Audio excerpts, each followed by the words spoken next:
Anime is something I've enjoyed for a very long time, ever since I was a kid. I still remember the days where I would wake up and watch Naruto or Pokemon before school, or go to my neighbor's house to read his One Piece volumes and learn about what's happening in the Paramount War. It's always been a part of my life. Being a weeb is basically half my personality at this point. And not like an actual weeb, but like like people, oh, anime watcher, and and seeing as I want to make this channel focused on things I enjoy, talking about anime and manga is pretty much unavoidable. So I figured I'd make a video like this to start things off as a sort of base. Now with that said, let's get right into it. Welcome to my top 10 favorite anime of all time. The title probably says like greatest or like best anime, but that's just because my opinion is the only right one, and therefore everything I say goes. So I'm the professional in everything. Alright? Don't come at me, it's just how it is. I don't know what to tell you.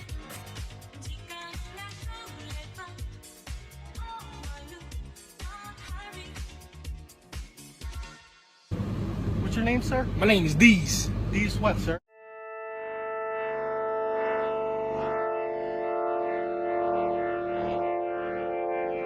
Starting off the list, we have our favorite bull-haired psychic anime, Mob Psycho 100. I rewatched this show just a little bit ago, and it's definitely better the second time around. I watched the first season a real long time ago, so long ago that I didn't even know about free anime sites, and I had to watch through hundreds of Crunchyroll ads while binging it. Like, you remember those? I don't know who would remember this, but like, there were some old Cowboy Bebop ads, and it would just be like it would be Spike getting like shot at or something. It would be just some classic Cowboy Bebop stuff happening, and then it would be the song, and then Crunchyroll, boom, on the screen, and I'm like, I'm already on your website, I don't need these ads. I just so many of them. I watched like 6 episodes, and it was late at night. I was down in my basement just watching these, and just the ads over and over. I was getting brainwashed. I was actually getting brainwashed. Anyway, moving on. About the actual show now. The show is emotional, colorful, funny, and just shonen-y enough that my 5-year-old brain doesn't lose focus and get bored. Not to mention it's by my favorite studio, Studio Bones. I really don't have any complaints when it comes to Mob Psycho. Fights are great, the animation is top tier, openings go hard, and Mob looks funny. The only reason it's not higher on my list is because it has a sense of repetitiveness to it, with a lot of plot getting chalked up to Mob going 100% and then problem solved.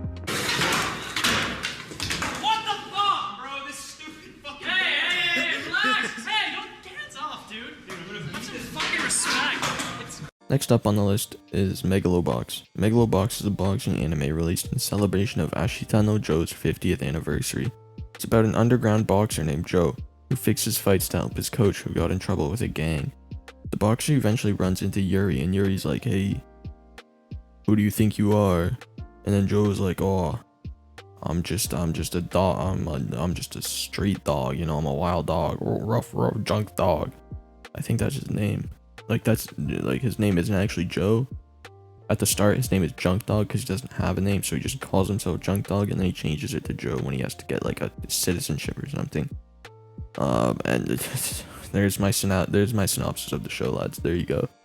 He eventually runs into Yuri, the greatest boxer alive, who then literally pummels him, just slaps him up straight, just murked on the floor. He's dead. He doesn't actually. But like, he decimates him. After getting absolutely decimated by Yuri, Joe goes on to fight in a big tournament, and that's a spoiler. I'm not going to keep this part in the video. Ooh, just go watch it and you'll find out what's going on. Megalobox was one of the first animes I ever watched, week to week, frothing at the mouth, waiting to see if Joe will be able to beat his next opponent, like the guy with no legs, or the guy who looks like Ash Ketchum grown up.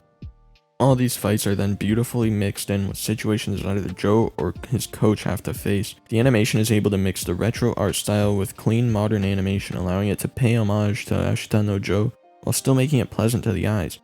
Add in some kid just absolutely spitting bars and some cool ass fights, and you got an anime with no issues, other than the ending, which I kind of didn't like it, but we don't have to talk about that part.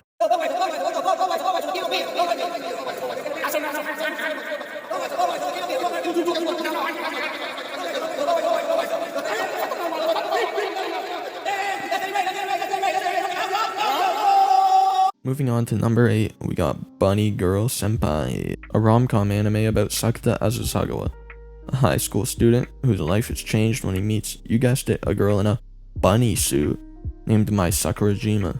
I love their names, they're fun to pronounce. Mai Sakurajima is affected by puberty syndrome, a phenomenon that causes supernatural events related to the afflicted sensitivity and instability during adolescence. I stole that off of Google. I don't know if that's actually the case in the anime. Maybe this is a real thing, who knows? I don't think so though. In Mai's case, this means completely disappearing to most people. To see if anyone can see her anymore, Mai dresses up in an eye-catching outfit and goes to a library where she meets Sakata, who is the only one who can see her. The show goes on from there to delve into all sorts of things such as quantum physics, love, anxiety, OnlyFans, you name it, it's got it. There's always something going on in the story, and it's nice to see Sakata and Mai's relationship grow through all the problems. It perfectly balances the comedy, romance, and tragedy that it displays. Plus, it's got thighs, so that's great. You know, cute anime girl. I live in my basement. And I like anime girls. That's right. I'm sad and lonely. I'm kidding. I am neither of those things in real life, you know. It was ironic, alright? He's so racist. Just because his culture is different, it doesn't mean you could spread lies about his sexual orientation. He was looking at gay porn! And who doesn't from time to time? True. Moving on to number 7, we have Noragami. I'm gonna be honest with you. I don't remember anything about the show. I remember that the main character was cool. Yato, that's his name. He had a tracksuit. He was cool. And he had a sword that became 2 swords and was also actually a person. There was a girl in it. I don't remember what her purpose was or what she was doing. There was like a Banshimon or something. I don't remember what her name is. But there was like 28 Gods of Wars. It was crazy. Absolutely nuts. I really liked it. I remember. And it had some sick openings. That's literally all I remember. It's also by Studio Bones, so that gives it a plus. And I mean, I can't tell you any more about this. It shouldn't even be on this list. Let's be honest. If I can't remember it, it shouldn't be on this list. In that case, well, I don't know what would be here. Like, freaking Black Clover might have been number 10 or something. I don't know. It beats me. Anyway, let me put it in a language you can understand. 朋友是一个坚韧不拔的纪录片，在香港这座城市的摄制，主演钱德勒、鲁欧斯、福波斯尼、瑞秋、莫妮卡和一些其他他妈的演员。Next up on the list is number 6, Full Metal Alchemist Brotherhood, a story about 2 alchemist brothers, Edward and Alphonse Elric, trying to revive their dead mom and get their bodies back. Which is just something we can all relate to, am I right? You done that before? You haven't? Loser. The story is constantly evolving as they progress through the world of alchemy, constantly learning new things as all the separate stories progress and intertwine. No character is useless, everything that happens has a purpose, and that's made evident during the final arc, when they all come together to create a masterclass in one of the best arcs I've ever watched. The story is top tier, the characters are fun, it's not afraid to get dark, and there aren't any annoying idealistic little shits who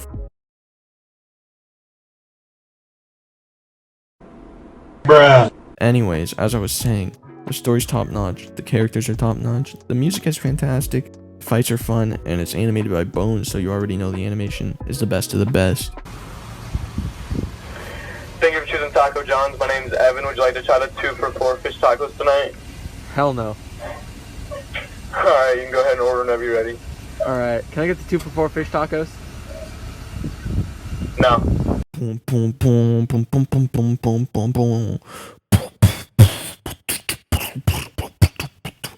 Boys, we're here. Top 5. Everything before this it could be pretty subject to change depending on how much I watch. And honestly, if you switch them around, it wouldn't make that much of a difference. Like, you could have put Mob Psycho at number 7.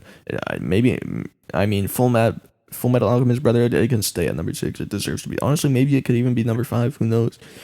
But as of right now, that's how the list is. Anyways, starting off the top 5, Jujutsu Kaisen, the newest next Naruto, Shonen Jump's current cash cow. Now, I know what you might be thinking. Lamone, How could you put an anime that only has 14 episodes about Full Metal Alchemist? Shut up. Shut your mouth. You're a loser. Shut up. I'm talking about both anime and manga right now. And Jujutsu Kaisen already has 135 chapters, which is like 30 more than Full Metal Alchemist ever had. So, that's right, get murked. Suck ya, mum. Now that we got that out of the way, I've been reading Jujutsu Kaisen basically since it started. Maybe when I was about 3 chapters in, and goddamn, every single page I read has drawn me further into the story. Jujutsu Kaisen, I hate saying that, bro. It makes me feel like a lisp every time I say it. Jujutsu Kaisen is about a high schooler named Yuji Itadori who unknowingly encounters a cursed item. Triggering a chain of supernatural occurrences, Yuji finds himself suddenly thrust into the world of curses. Dreadful beings formed from human malice and negativity. After swallowing the said item, revealed to be a finger belonging to the king of curses, Sukuna Ryumen, Yuji experiences firsthand the threat these curses pose to society. Oh, society, I'm the Joker, baby. Introduced to the Tokyo Metropolitan Jujutsu Technical High School, which is the hardest thing I've had to say in my life, he begins to walk down a path from which he cannot return. The path of a Jujutsu sorcerer. Stolen off of my anime list. That's the synopsis. There we go. Let's get into it. It's refreshingly dark and gritty, keeping the stakes high and showing the gruesome reality of fighting negativity incarnate while still being lighthearted and comedic at times. So far, there hasn't been a moment where I've thought, how did that guy even do that? What the fuck is even happening at this point? Like, how is he spawning so many swords? How is he fighting off the strongest guy in the whole show? How is he doing it? This makes literally no sense. Get out. This doesn't make any sense. Everything is pretty grounded in terms of everyone being human. They use their powers they worked hard to hone. And if those powers aren't enough, they die. Other than Gojo and Itadori, because he's the main character, there's no one who can get into a fight and have me think, oh, he's not gonna die, it's fine, who cares, he's fine, oh. But it's also not one of those shows where people get killed so often that I end up not caring about any other characters. I'm looking at you, Attack on Titan. It's a great show, but it keeps killing characters that I like. I like Erwin. He was my favorite character, and then they just murk him. He's been nailed by a rock and he's dead. Crushed. And then they give the serum to Aaron. I'm not Aaron, oh my god. They give the serum to Armin. Why? Oh, he figured out how to beat the Colossal Titan. He deserves it. No, he doesn't. Absolutely ridiculous. Anyway, moving on. So, what else is good? Well, just about everything. The animation is some of the cleanest I've seen in a very long time. It literally looks like Sura used to wash fruit on it, bro. Like, they are squeaky clean, bubbly. The fights are smooth and dynamic. The characters are all interesting and likable. It's got some hot dudes, too. Like, it's got some hot dudes, lads. It's got hot dudes. I'm not gay, but, like, come on. I don't know where I was going with this. Anyway. Well, let's just move on to number 4.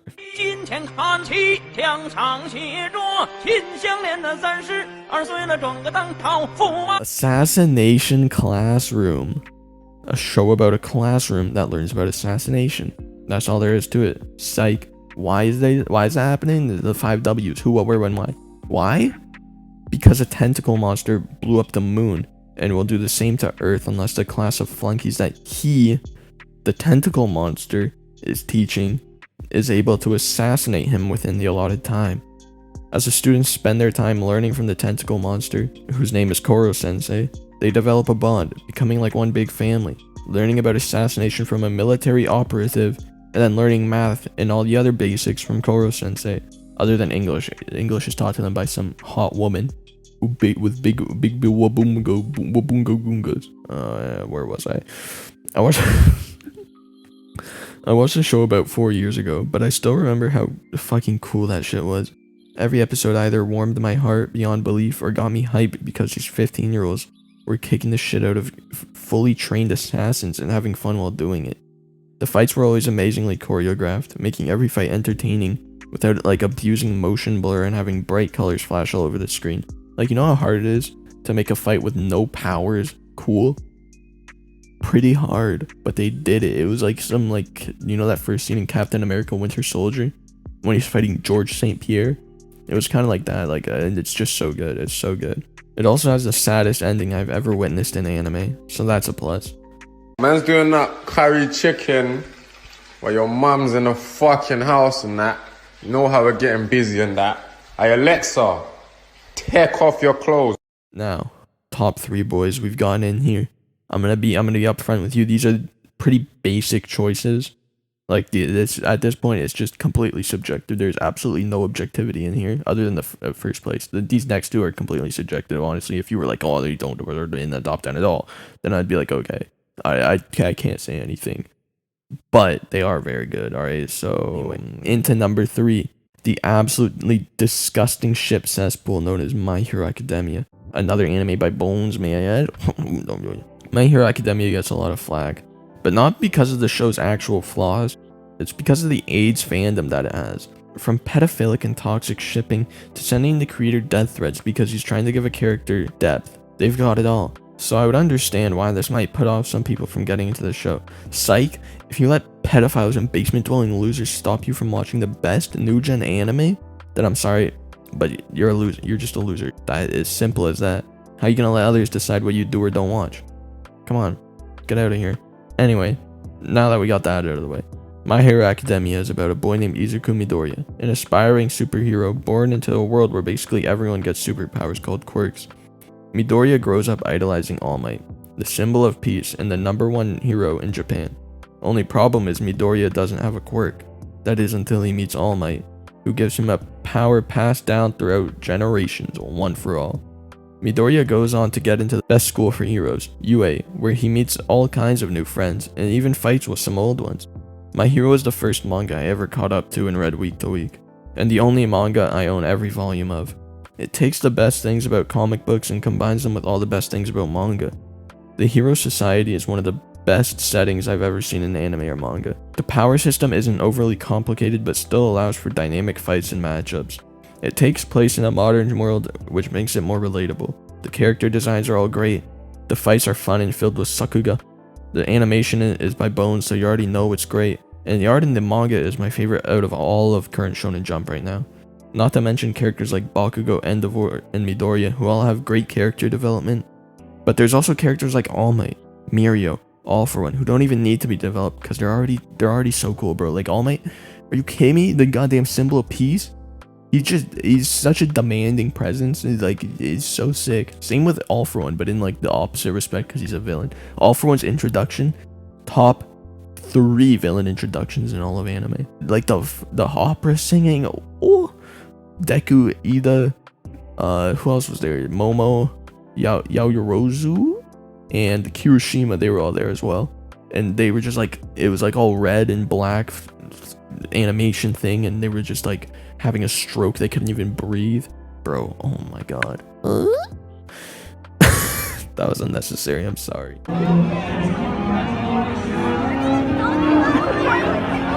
Moving into number 2, we have arguably the most popular anime throughout the world. My second favorite anime of all time, Naruto.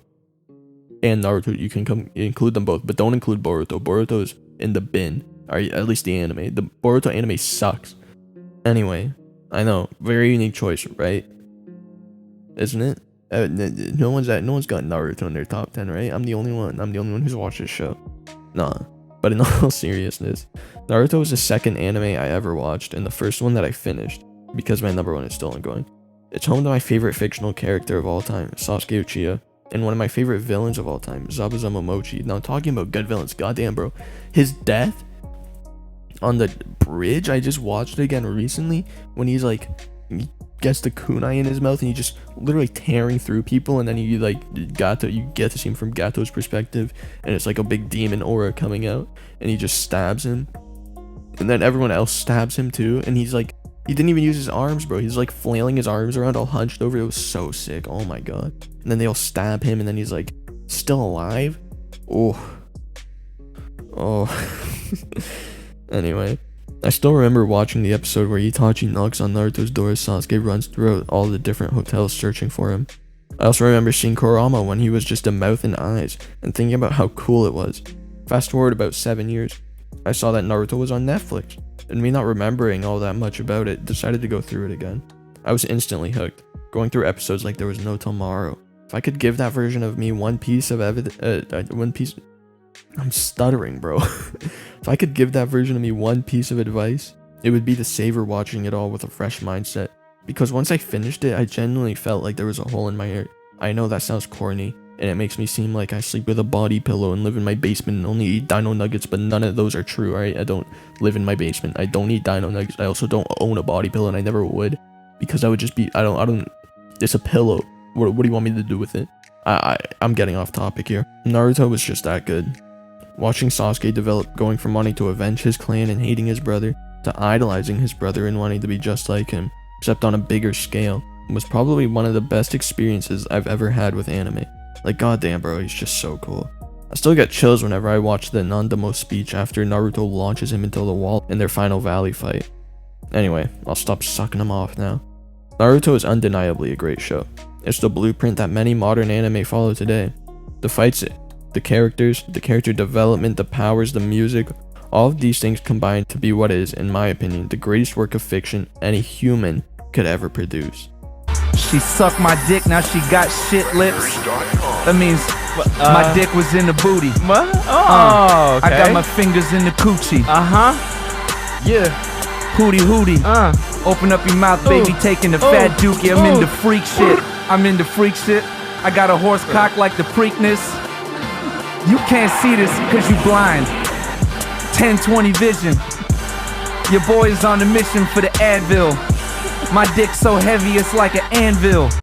Now, I know what you're thinking.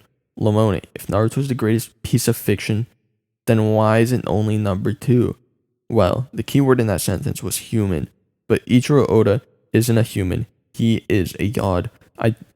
That's blasphemous, but I've said it. I've gone and said it. That's right, ladies and gentlemen. Coming in at number 1 of my favorite anime manga of all time. The one, the only. One Piece. One Piece.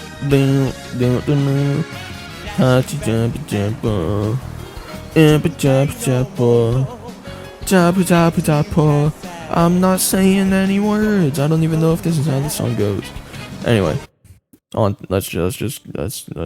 off topic again. If you know anything about anime, then you definitely know about One Piece. The story of a boy named Monkey D. Luffy who eats something called a devil fruit, gets turned into rubber, and then goes on an adventure to become the Pirate King. Simple, right? Well, this simple concept has now blown up into a 1003 chapter masterpiece. With top tier characters, top tier art, top tier soundtrack, top tier villains, the best main cast any piece of fiction has to offer, one of the best main characters of all time, the best villains I've ever had the pleasure of laying my eyes on, and say it with me now, God tier world building. One Piece is generally the only series that could yield an infinite amount of amazing content. Take one character and you could make a whole manga just based on their backstory, like seriously. Goldie Roger, Whitebeard, Shanks, Garp, Sengoku, Rux, Akainu, Aokiji, Kizaru, Fujitora, Odin, Big Mom, Kaido, Mihawk, Doflamingo, Crocodile, on and on and on. So many characters could all be the main characters of their own manga. However, none of them would fit better than Luffy.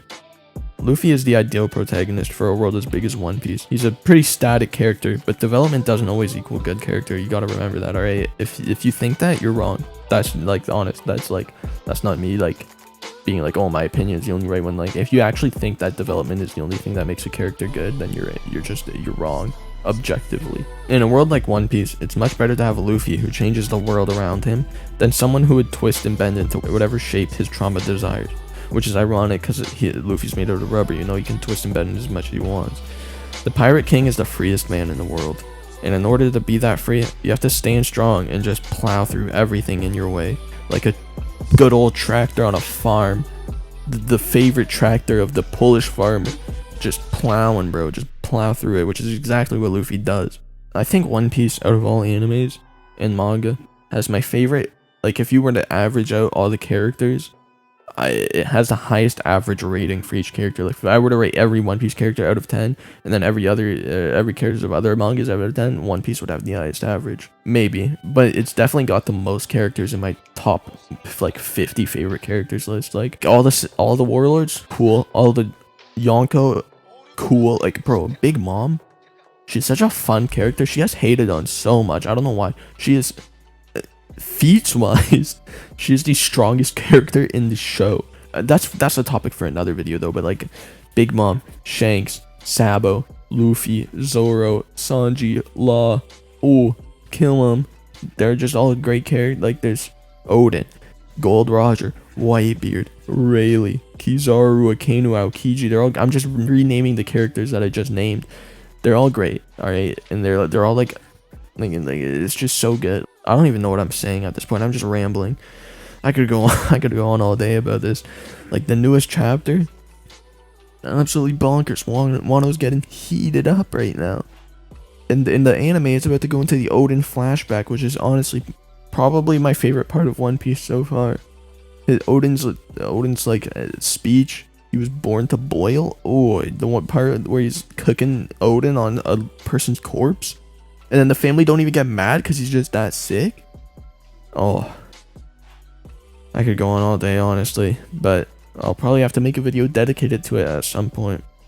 I don't want to go on for too long, so I think I'll end it here. This has been the video. I'll leave my anime list in the description so that you can see like why wasn't my favorite anime on here, and it's like maybe I just haven't watched it. If you're thinking why wasn't Hunter x Hunter on here, it's because it's not that good. I just had to get that out. I'm sorry, I had to say it. Hunter x Hunter, it's great. It's like, but it's like a strong 8 out of 10. Everything on this list, everything from number 10 to 7 was a 9.5 in my opinion, and then everything from 6 to 1 is a 10. One Piece is an infinity. What am I even saying at this point? I'll see y'all in the next one. Deuces.